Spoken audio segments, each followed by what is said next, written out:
ГСП онлайн. Городские новости сейчас.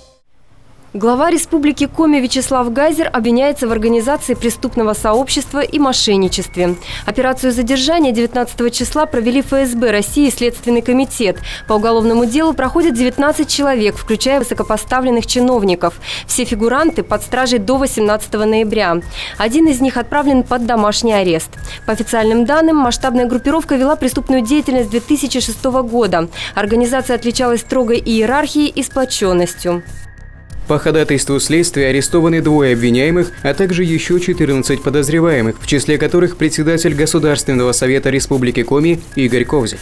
В рамках уголовного дела следователями Следственного комитета России совместно с оперативными сотрудниками ФСБ России проведено более 80 обысков в Республике Коми, Санкт-Петербурге и Москве. Вячеслав Гайзер вину признавать отказался. Тем не менее, со следствием сотрудничает и дает показания. Он предоставил ключи и коды от сейфов. В ходе обысков у него изъято более 60 килограммов ювелирных украшений, 150 часов стоимостью до $1 миллиона. Кроме того, документы на офшорные компании, Кипр, Сейшельские острова и покупку 2 самолетов бизнес-класса. От всех бумаг Вячеслав Гайзер отрекся. Он рассчитывал на домашний арест. В Москве у его супруги квартира, но судья решила иначе. На 2 месяца экс-глава отправится в изолятор.